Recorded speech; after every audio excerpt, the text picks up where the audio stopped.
Hello and welcome to Boss Talks. We're back from break. Hope everybody had a great holiday, whether you're celebrating Hanukkah or Christmas or just spending time with family. I hope it was a great time with those people.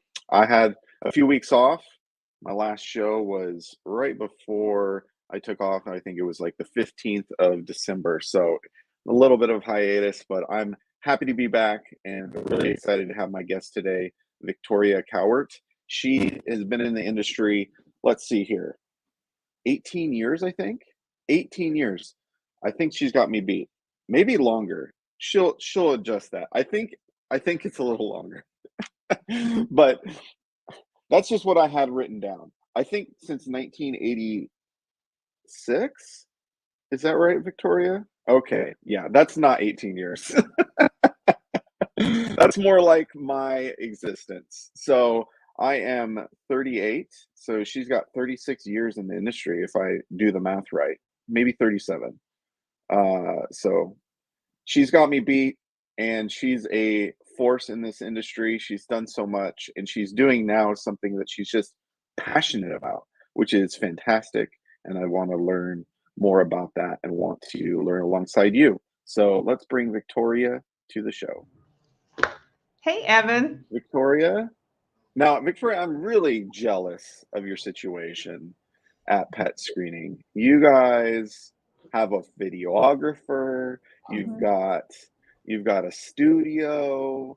I mean, you got the prop thing going on in the background. It's beautiful. While I'm over here at Boss Studios in my garage. So Whatever works. How does it work? you know, it's true. It's true. Whatever works, and these days, all you need is a microphone and a camera and a light, and you can do it wherever you are. So, I'm usually in my den. Oh, okay. Yeah. So, yeah. Which is yeah. So I was in the garage, but whatever works. Yeah. Well, I was off a little bit on your timing of in the industry. Now, is it more like 37 years? Is that accurate? Yeah, you're getting closer. Yeah. So I got into the business in 1986. Oh, okay. Got it. So I was probably 35 straight into the industry, and now I'm 2 on the supplier side. Yeah. Yeah. So you're a baby on that side of the business. I am. I'm back to toddler stage, and I love it. I get to learn from the folks here at PetScreening and having fun with it. Yeah. No, you've been fun to get to know, and I know there's a lot of people out there that do know you. So I hope they'll join and give their comments and add to the conversation as well as we're live here on Boss Talks. But this is number 26, episode 26. You've been busy. I've been busy. It's been a great experience thus far, and with guests like you, how could it not be? It's been a lot of fun. A lot of fun learning from all the people in our industry at all levels, and all really knowledge bases and what they can contribute. I feel like I'm cheating the system by getting to learn from everybody. But it's been great. And I feel the same way here at PetScreening, walking in and getting to work with folks, like Pat Patterson, who's been in the industry for quite some time, just with, she, I think, was one of the founding members, one of the steering members of the LRO type systems in the industry. I mean, getting to come to work and learning from folks like that, like, wow. Yeah, no, that's great. So before we get into more of your history, I just want to start off with a few fun questions. I'm mixing it up a little bit. I used to do these at the end, but I figured this is a better way to warm up, get things going, get us loose, get us having a little fun. So I'm going to put them at the beginning. So you're the first to experience the new quote unquote format. I know this is getting crazy, getting wild. But yeah, let's kick it off. For those that don't know, I'm Evan Happel. I'm the host of Boss Talks. I work for a great company called Community Boss, and we have some solutions that help, make it so that it's easier to manage the physical aspects of your community. So parking, amenities, and all that. My first question revolves around community, though. Mhm. You know, the community, that's the big piece of the pie. It's everywhere. Mhm. But for you as a person, how is it that you incorporate or build community in your life? Whether it's in your personal life, your professional life, how do you Mm. gather people together? How do you build your, I guess, your tribe? Yeah, I love the word tribe. We use the word pack here at PetScreening. I guess Perfect. I have several different tribes. I have my work tribe, or as we say, the pack, and just being a resource, being part of the team, enjoying and celebrating all my other team members. Of course, that's what we all do that at work. At home, that's my main tribe, husband and daughter. And then in my spiritual life, I've got my church, my church group. And I have a side passion, if you'll call it. I'm going to call it public policy. Some people call it politics. And so I've got that tribe as well. And so just jumping into the things that make you happy and net weaving and, meeting and net weaving with the folks everywhere that you are, whether it's church or your passion side or your work side or your family side, just, being there for everybody in those circles and Yeah. having a role. For me, it always helps if I have a role in the room, something to do, even if I'm just the person at an association meeting selling 50-50 raffle tickets. I love having something to do and some reason to be speaking to absolutely everybody in the room. Yeah. Yeah. Well, that's good. That's good. And you've got a little pocket. I'm sure sometimes they overlap, and that's always fun to have different aspects of your life, not just I'm in these different quadrants, but have things really come together. That's Yeah, always not only fun, but makes life a little easier too. absolutely. Absolutely. And when I go to NAA, that's another tribe. And when we're talking legislation and public policy at NAA, that's the overlapping that really, just gets me going. Like advocate when it comes up is one of my favorite things. Yeah, that's great. Yeah, and we'll get into some of that a little bit more because you're pretty active in all things Mhm. facilitation and teaching people and everything, which is really awesome. Thank you. Um, so my next question is kind of along the lines of building community. If you were having somebody over for dinner, what would you make them? I'd make them pay attention to my husband who'd be cooking them dinner. I mean, first thing well, the first thing is I'd make them a promise that I would not be their cook or chef for the evening. That would be the first thing I'd make them. I promise that it's not me in the kitchen. And then I would probably ask my husband to make either pulled pork or shrimp and grits. If they're not from the area, they probably want shrimp and grits if they're coming to the low country of South Carolina. And the best Yeah, shrimp and grits in Charleston's in my kitchen, courtesy of the husband. But I'd start off by making them my promise I would not be their cook that evening. that's so funny. So you're a lot of things, but a cook isn't it, huh? Mm-mm. Nope, nope. I mean, I can grab a recipe and whip up, things, by recipe, but the husband has the dream palate. He's the person who can taste something and taste what it's missing and add just the right thing. Mm. So he's got the palate and he has the skill set to go with it too. So I just am the one unmaking the messes. So he's making the food and I'm unmaking the messes, and he's Hey, fabulous at once you've been married a while and you figure out your like perfect places, I won't call roles because roles don't matter. It's more about like who's better at what it. Yeah, and yeah. like Whoever who better at likes to it, do what. yeah, Yeah, whoever is better like at it and likes it should be doing it. And that kitchen is his yeah, domain. If you get in there cooking in my hubby Mark Cowart's kitchen, he's probably not far away from you because yeah. it's really. Nice. All right. Well, he's gonna have to cook for us sometime. All right, let me know what you're looking for. He's got the green egg, Nice. he's got the Blackstone, he's got it all going on. I always give him cooking Awesome. gifts. Yeah, that's funny. A little self-giving. And Stephanie Anderson, she jumped on. She says the same. She says her husband is the cook in the kitchen. So I'm you're with you, not Steph. alone there. Yep. We're lucky girl.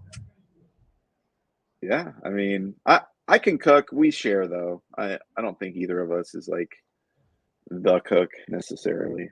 Mhm. But you got to eat. You got to survive, right? Final question in our kickoff here is, if you were to pick your favorite coffee drink, what would it be? So you've asked the right question, because coffee is a passion of mine. Perfect. I'm the Nespresso girl at my house. I wanted to kick my Starbucks habit, so asked the hubby a few years back to get me the really bomb coffee maker for my birthday, and he did. And so I've largely kicked the Starbucks habit. So for me, it is, for the Nespresso people out there, it is a double lungo almond milk. I'm going to call it Golden Sunshine Latte. And the reason I call it Golden Sunshine is because I flavor it with honey and I steam the milk with peelings from the orange. So it's got great coffee flavor, almond milk in there. So we're not getting too crazy with the fat and calories, because the honey will take you over that edge. So let the honey just do its thing. But the orange in the coffee, in the steam of the milk rather, is amazing. So you've got an orange honey coffee. So Golden Sunrise, double lungo almond milk latte. Is that that's fancy, as Stephanie, I agree. And I would say maybe I'll try it, but at the same time, I'll just have my black coffee. I wish I could do black coffee. I can't. I could probably do honey coffee with honey. But when you taste, that almond milk with, orange in there, if you like orange flavors or chocolate orange combination, that's kind of what happens with coffee when you put that orange in the milk. Yeah. I have actually started adding honey to my coffee. I used to think that would be weird, but actually it tastes good. Yeah. And you have that slight honey. I think there's a honey latte out there right now. Yeah. Maybe it's Starbucks or somewhere. But as soon as I saw that, I was like, okay, well, if they're doing it, this is a thing, and I should do it. Yeah. Well, I see Starbucks and I raise them orange peel in my frothed almond milk, and voila. Yeah. No. Hey, I'm sure it's delicious. I can't really do all that. I don't have an espresso maker. I don't have an espresso either. So I'll have to figure it out a different way. But well, if you're Lori, a black coffee drinker, you might not want to pay to amp your game up, because it's us complicated folks that really need the complicated stuff. That's right, and it just gets more expensive. Mm-hmm. We just had Lori join us as well. Hey, Lori, great to have you. Previously, she was actually the last guest I had. So right before break, she jumped on with me, and it was a great time. I know Lori. She is fabulous, an educator, a rock star. Yeah, she's a part of your NAAEI tribe, right? Yes, NAAEI Faculty Tribe. And they put us through boot camp for that. So that's a serious tribe right there. Yeah, it is. So, yeah, great segue. You, again, been in the industry quite a while, but for a lot of years, it was on the property management side of things. Yeah. And I would love to just kick it off by understanding, like, how did you get in it? And what was your path in the industry? And what did you love the most before kicking it over to PetScreening, which you are really enjoying, I know. So, I love being over here with the pack at PetScreening. So how did I get into it would be the first question. And that was really through the local association. So, I was in the industry ever since I was a kid. I mean, I think they took away my pacifier and gave me a set of master keys back in the day. And, if you're in the industry for any length of time, you start attending your local association meetings. And so that's how I got involved. First was with one of the Charleston apartment associations. Sometime later, we created another apartment association in Charleston, the Charleston Apartment Association, and for the purpose of affiliating with NAA. And so that was the exposure to NAA, was helping to form the Charleston Apartment Association. And not long after that, the South Carolina Apartment Association was formed as well. And that was a labor of love, I think, largely of Howard Hoffman's. The first employer I was working for in the business was Nierenblatt and Hoffman. You and I communicated about Norman. We'll get to him. But the Charleston Apartment Association, forming that, then being part of it, as well as the South Carolina Apartment Association, started me attending the National Apartment Association meetings back in probably 2000. I started attending the National Apartment Association meetings. And so the first time I attended, I think, was Apartmentalize in New Orleans. And it blew my mind, from, being in Charleston on a property to going into this trade show. I mean, it's just a mind-blowing experience.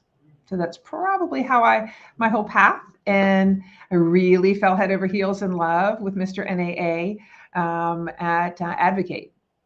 When I sat there and realized we had a list of concerns, and there were committees in the House and the Senate that those concerns fell under, and we could look and see who is on which of those committees that were members of our South Carolina delegation. We could go into their offices and say, hey, you're on this committee, we have this concern, and pull all that together for them, and then tell them what it was like in our industry and why that matters.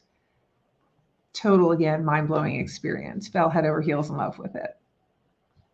Wow.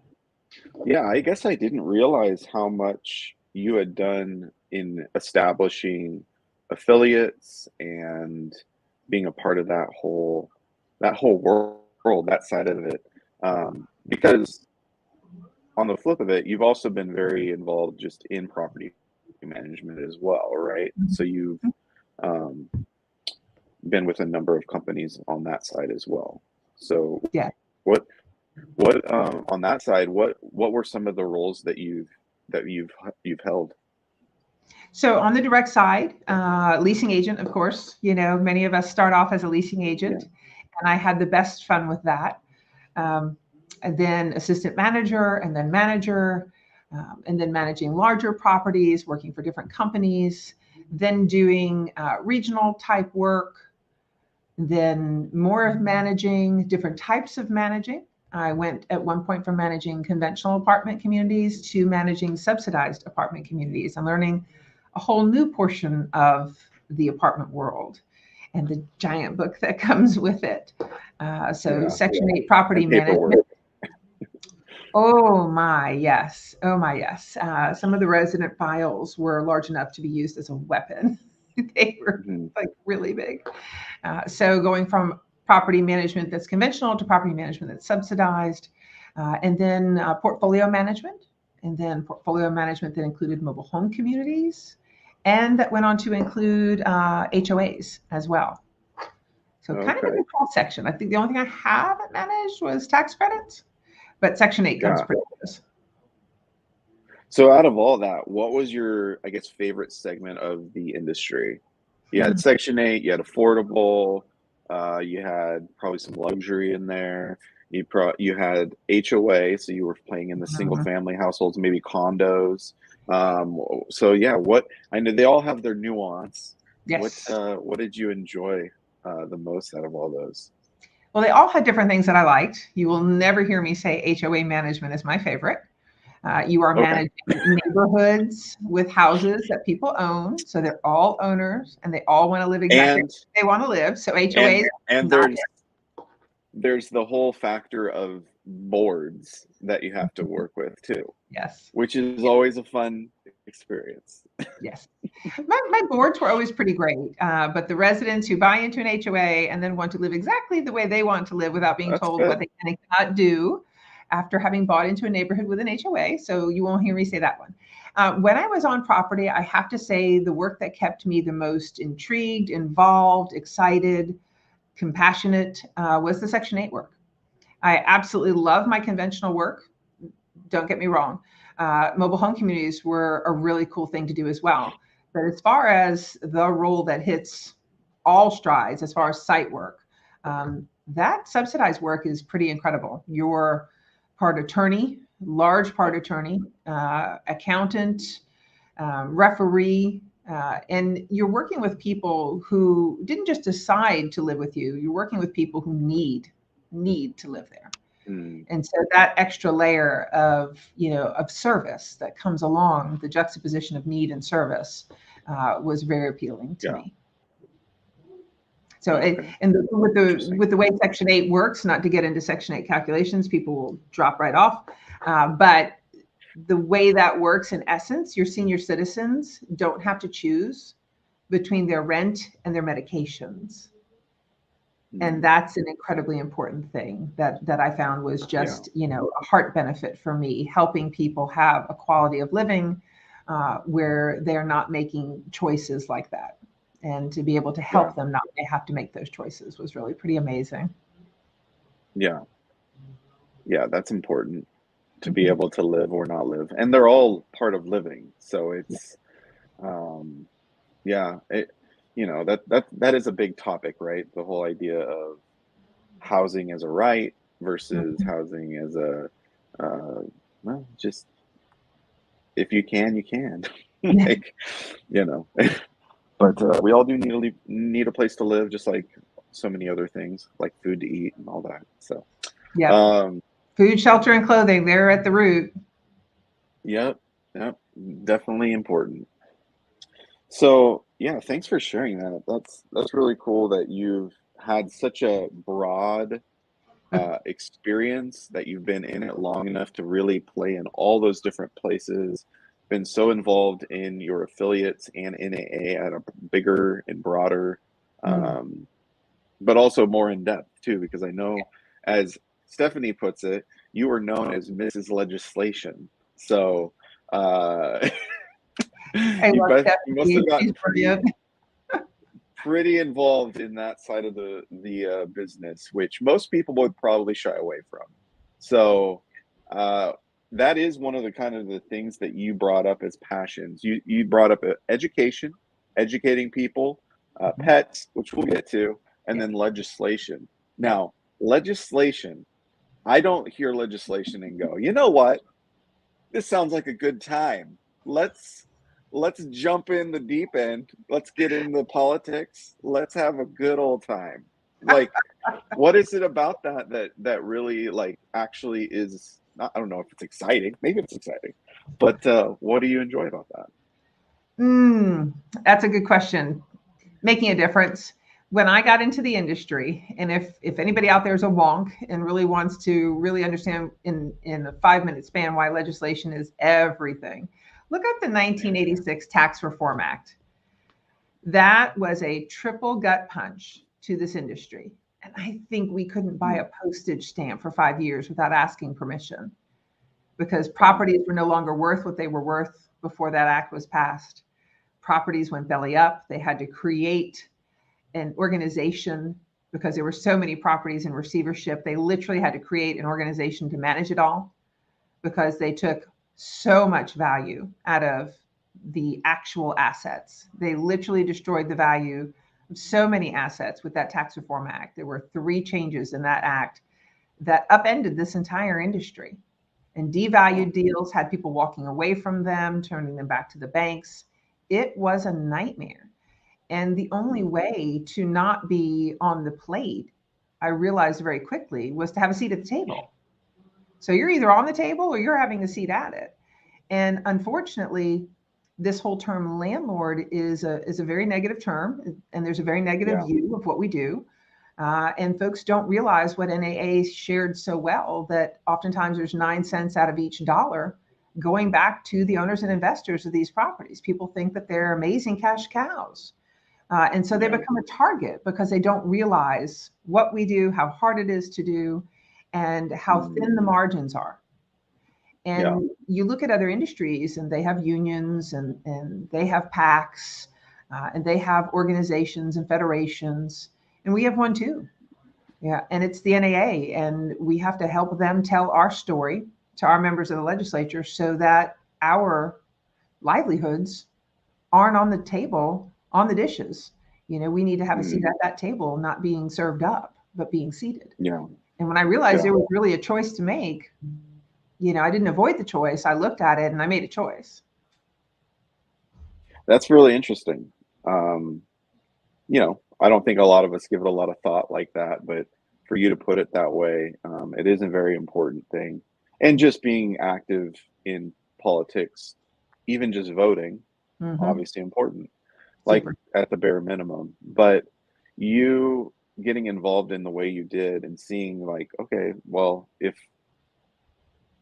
we're gonna be able to survive as an industry, we need to have active and passionate people to really fight for this side of the business and the quote unquote landlord, because it's an easy target. It is. It's so easy to demonize somebody that owns something for the service of others to live there, right? Yes.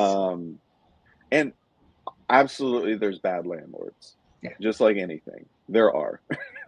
There are, and they're not usually the size and style and type of what you find in our organization, but there are. Right. But it is interesting because food, shelter, and clothing are your three basic needs.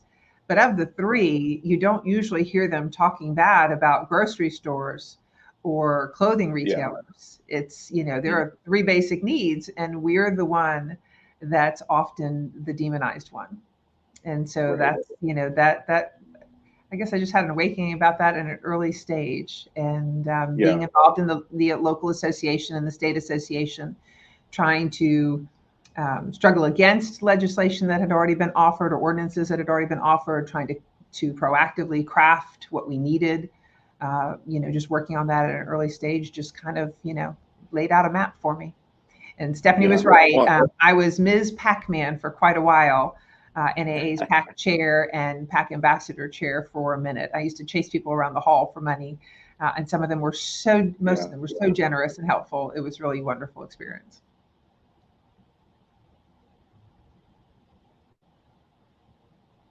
Yeah, looks like we're having some internet issues. Probably the stormy weather I'm experiencing over here.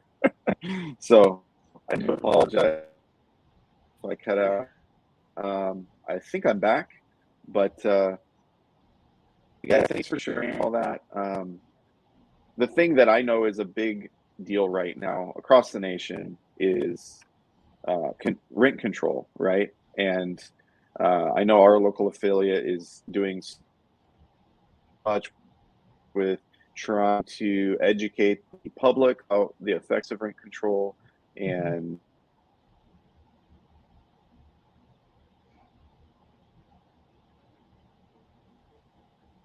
I don't know if we're both frozen, but Evan, there you are. You're back, I think. Well, I think it's me. I think it's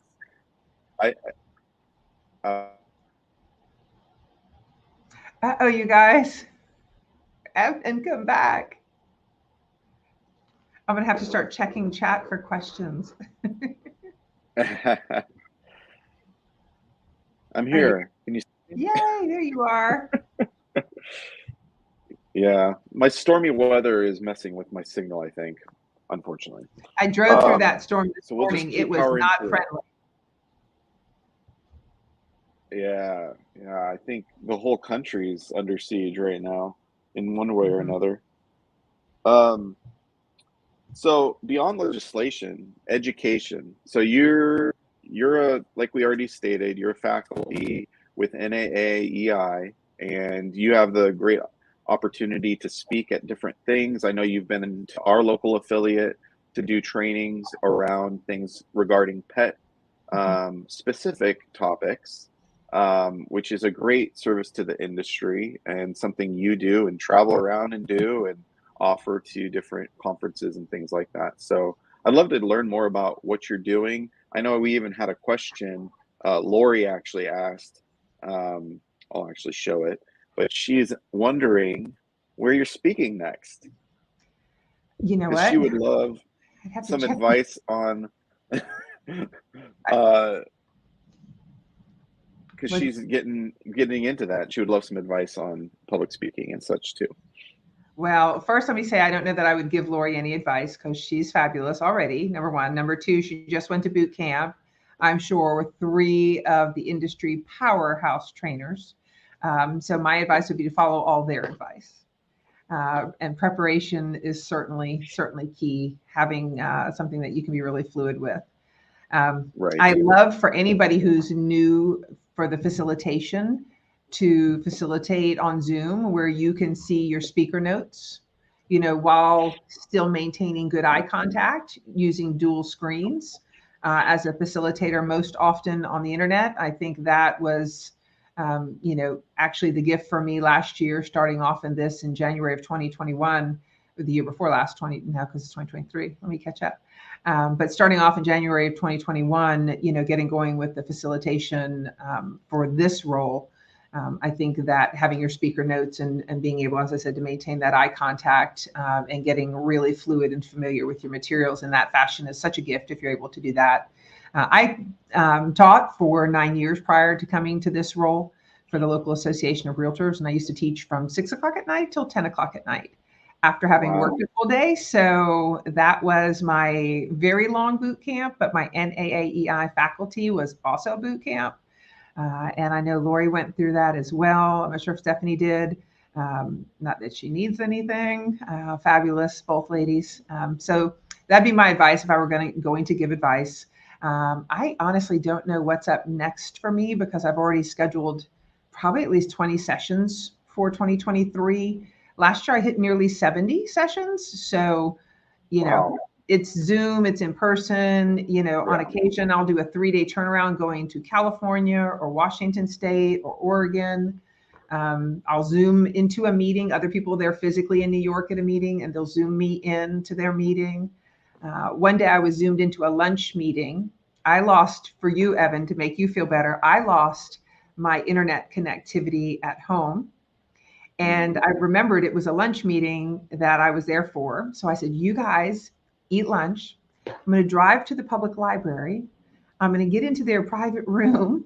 I'm going to set myself back up again, and we're going to keep going. But you guys eat first instead of the other way around. I'll be back to you in 15.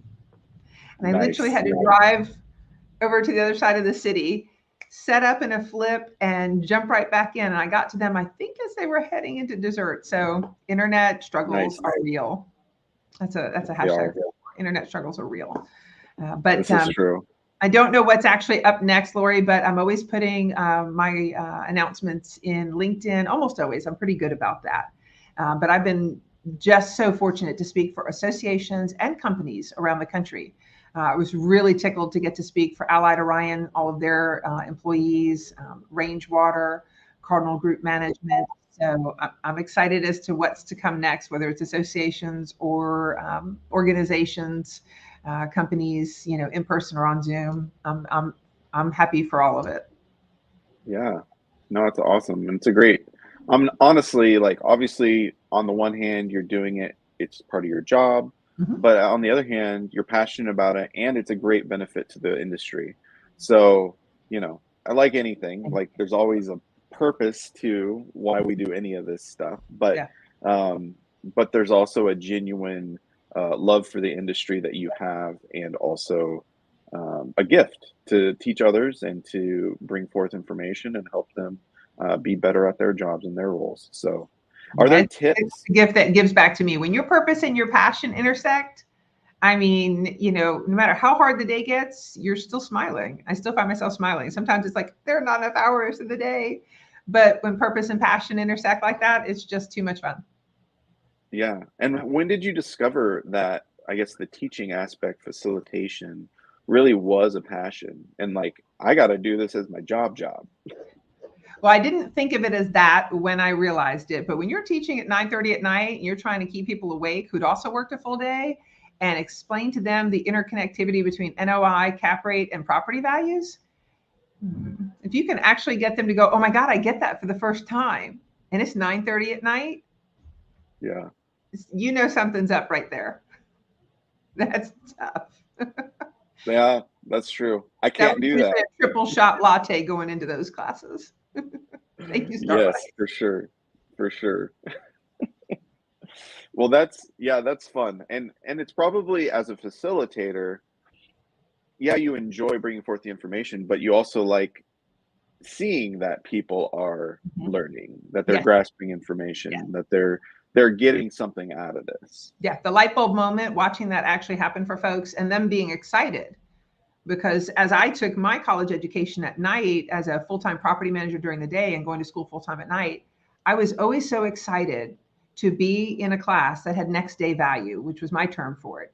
Being in a class that I could go to work or go home, depending upon the subject matter for that class, and apply that right away in life, and that it had immediate value. Next day value to me was just so incredible. And so, as I got to thinking about it, I was like, I really loved that when I was in college, when as a professional taking classes at night, I could go to work the next day and put something into practice because I had such great, professors. So I realized, looking back, that was really a key thing for me. So now doing it, I want to bring things to folks that have next day value for them, whether it's the You Bet Your Assets session that I teach, which is essentially furry fair housing, whether it's magical math or property management and really giving them that light bulb moment and comfort for something that stresses out a lot of people, which is math. And my next thing, to Lori's point, NAA is really stepping forward in the mental health space in a really significant way. And I couldn't thank them more for it, and John's sons for leading the charge on that. And so my new tribe within my tribe at NAA are my mental health first aiders, certified instructors like myself. We all went through the course together in October. And so NAA members now have a selection of certified mental health first aid facilitators who can facilitate the certification course for mental health first aid. So that's really, something that I hope to get to do a good bit this year. But always my You Bet Your Assets session is going to be key, a core component. Yeah. No, that's really cool. And I like what you said. Was it next day? Next day value. Yeah. Next day value. I think that's something that is a good thing to keep in mind in general. Like, is what I'm putting out there giving somebody next day value? Whether that's any kind of content, like that could be marketing materials, that could be really anything. Is this giving somebody something they can actually take and apply to their job or their life, right? Because otherwise it's really just noise. Could be. Some of it's fun noise. Some of it's distractions. Okay, too. I'm not going to wrinkle the nose at distraction, because sometimes distraction and humor are good. We're going to a comedy routine, the husband and I, on Friday night. But I think those have value, though. That's a value thing that enhances your life. But if it's just literally putting things out there to put things out there, it's just noise. I get your point. But having people walk away with next day value, having them have a better ability to do the work they do it confidently and gracefully. Those are really core components for me whenever I'm with a group facilitating on any topic. For them to be able to take on information, to be confident, consistent, and graceful with it, that's just the thing that really makes me happy. It's the secret sauce. Yeah. Well, cool. I'm really glad that we have you as somebody to bring that information, because I know I've sat through some terrible instruction before, and having people that are passionate about their job and good at teaching is always great, and that you have knowledge behind it and practically have used it, right? It's not just knowledge. You've actually used regurgitation. It's experience. And Lori, bless her heart, I'm pretty certain Lori was one of my CAM students down in Florida, and we did some of it on Zoom, and that's really hard to do on Zoom, to keep folks focused for that long in Zoom. But bless her heart, she made it through. Yeah, these last 2 years, Zoom heavy on the learning, and that's It's so cool. You don't have to spend 2 days for travel to facilitate a 4 or 8 hour session. It really is kind of a gift. I think it helps. I think Zoom, as much as people are like, I'm so zoomed out, it's a good way to try to strike a balance, because you're not traveling as much to facilitate. Right. Yeah, and I think some people are actually pretty good at it. To be able to connect with people through the screen, that is a skill, and that's a different skill than in person, right? Like, they're completely different skill sets when it comes to how you keep somebody engaged, get them to be interested in what you're saying and how you're delivering it. Well, I got to give it back to NAA again, because they had an advanced facilitation training, virtual facilitation training. So, we have the NAAEI Faculty Training, but then we also had the Advanced Virtual Facilitator Training. So, they're giving us all the tools. It's just a matter of participating and taking it all in. Yeah. No, that's good. That's good that they're doing that. I just think back to right in the midst of COVID, where everybody's home. My kids are learning from home. We got all these teachers that never have taught through Zoom before. And my son, he was in the room with my other son, both in the same room, different teachers. But my son's teacher, he was great. He was having them move around. He was having them do like exercise and teaching them karate and doing all this stuff to get the wiggles out and get them moving and like stay entertained, and I just think he was fantastic. And it's just, I think again, that's just something you can't necessarily teach that to everybody, because that's something that some people just don't have. But it's all, well, he sounds like can do it to a degree. Yeah, he sounds like a natural at it and a gift to your family, because they were 5, 7, and 9 then. And whoa, it must have been tough. It was rough. It was rough. Bless you. I'm just thankful my youngest wasn't in kindergarten when we were in the midst of it, because it was just before, and he finally was able to go in person, so that was good. Good deal. Yes. Well, and so kind of tying a bow on it, you love education, legislation, and then now you're working for a company that brings another passion to bear, tied to the other two though, and that's pets. Yeah. Love it, love it, love it. I've got 3 furry family members at home. What about you, Evan? No pets. No, you're a no pet household. Well, you do have 3 boys, so you have 3 monkeys. I do have 3. You have 3 monkeys. Yes. So you do. You have 3 monkeys. So I have 3 kitties at home, and they're all from different shelters. I love, supporting our shelters, and I love what pets and animals bring to our families. And it's interesting when you think about it, Evan. Well, let me get you to guess. What percentage of homes in the country do you think have pets, and what percentage of homes in the country do you think have children? I should know this, and I'll tell you why. Just take a guess. I don't want you to know it. It's more fun.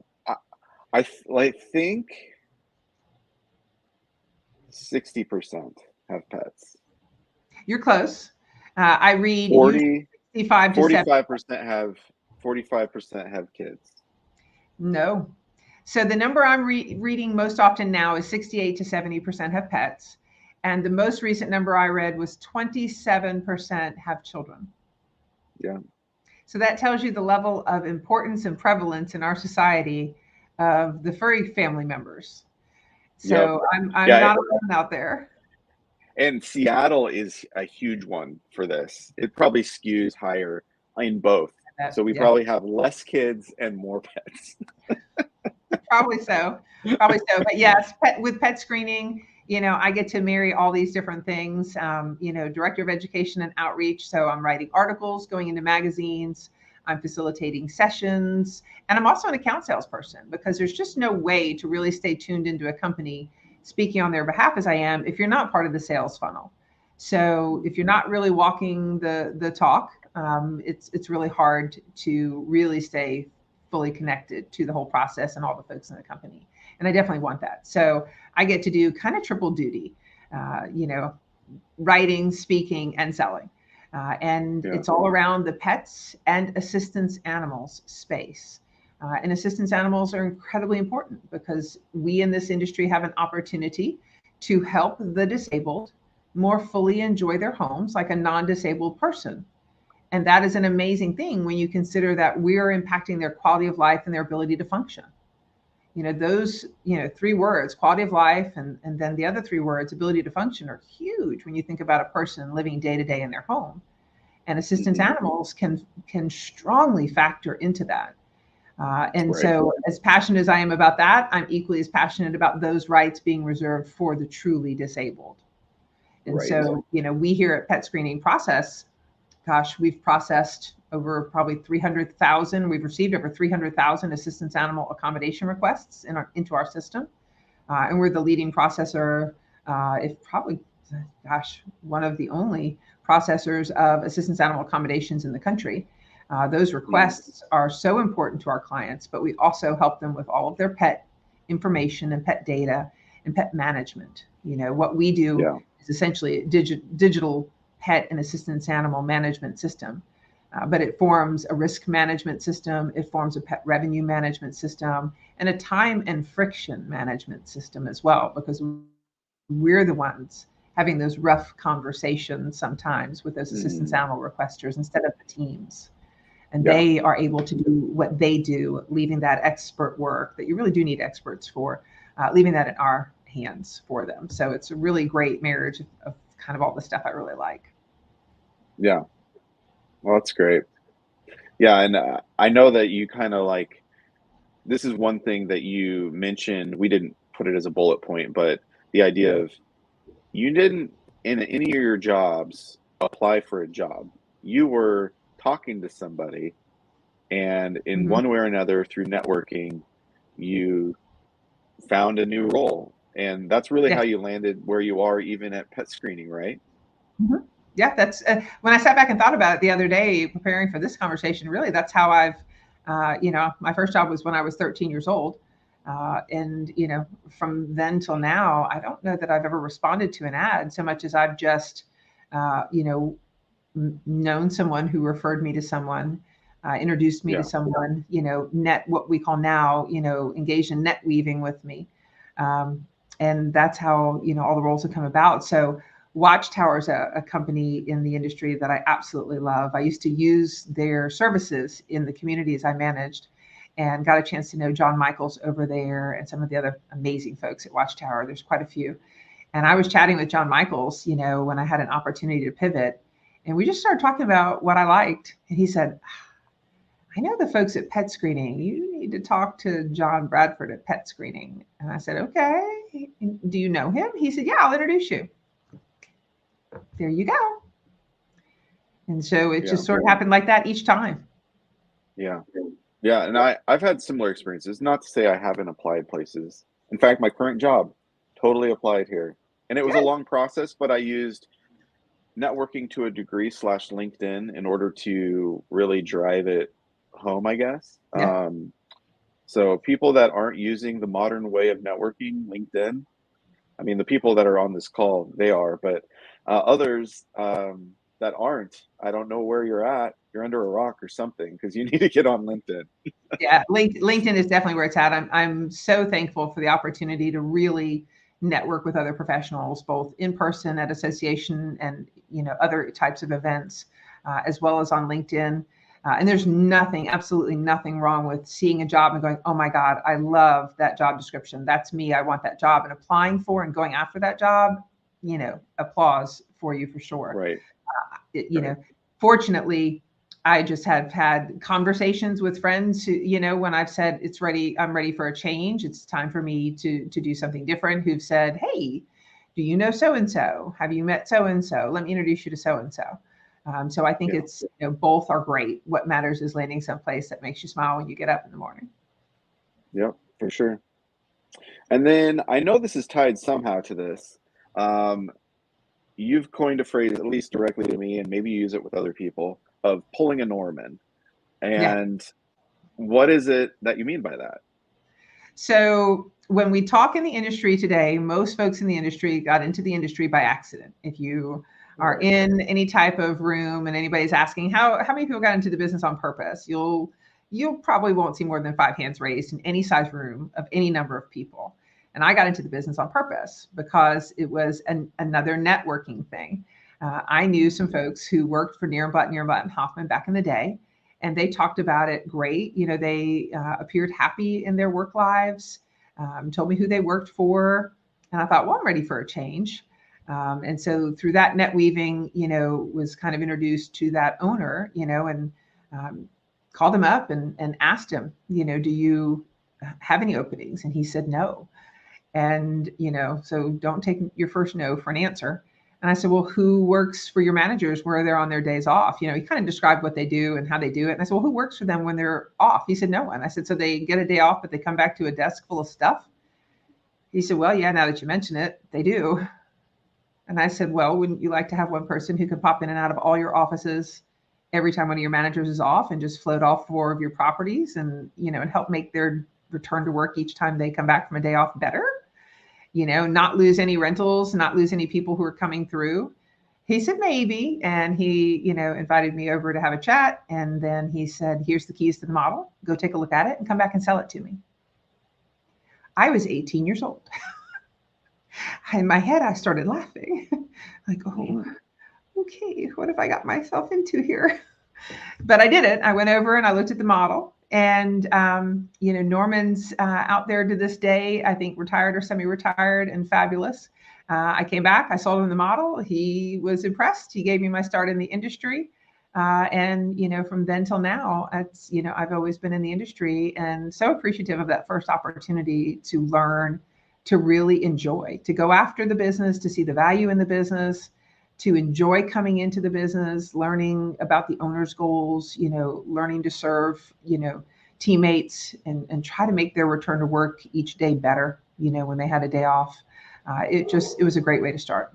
And then, so, you know, pulling the Norman is calling somebody up and saying, you know, here's who I am, here's what I can do. Do you have a role for me? And if not, do you need to create one? Because are you running short or tight, you know, or thin? And do your people feel it? You know, that was kind of the conversation I had with Norman, and with John Michaels introducing me to John Bradford here at PetScreening. I did it again. You know, we just had a conversation and started talking. What roles are available? What are your needs? And, you know, here's what I do and can do. And is there a some weaving we could do there? And it turned out that there was. And those are great things to kind of like bulletize. Knowing your worth and what you can provide people, like really understand and take inventory of like, what are my skills? What am I good at? What do I have to back that up? And having confidence to really go and talk to people just like you did, even when you didn't necessarily have the skills yet, but you had the confidence and you showcased that you're willing to step out on a limb and try something and even maybe fail. So I think those types of things are very good learnings for people that maybe are early in the industry, early in their career, whatever they're in, either side of the business. Because I similarly have done things like that where you just contact somebody, start a conversation, confidently share who you are, and start asking questions. Be curious. Don't be selling out the gate necessarily. More ask questions and find out discover what's the thing that they need. And then if it's something you can provide, it's like, let's do this. Well, now we need to bulletize your words. Be curious, discover what they need. Okay. Yeah. Back at you. And I think anyone in this industry, if you can tour complete strangers through your community, find out what their needs are, you know, tour the same model, but in the same community, 52 different ways through the course of the month, you know, and talk to complete strangers while you're doing it and confidently share what your community has to offer. You can do all those same things for yourself. Yeah, it's true. Yeah. We just have to sit back and actually take an inventory though. We really need to pay attention to what have I been good at? If I've been in some jobs, what have I enjoyed? What are your passions? And then try to actually make your passions align with what you're doing every day. Yeah, that's definitely it. But always be curious, like you said, you know, be curious and find out what other people's needs are. I mean, that's what a leasing agent does. You know, that's what I've done. That's what you did when you went looking for your roles, right? Be curious and find out what their needs are. And of course, as you said, in tandem, find out your own attributes and, you know, the things that you're good at, things that you enjoy, you know, and when passion and purpose align, it's so much fun. Yep. And don't be afraid to jump into something unknown, because it is scary.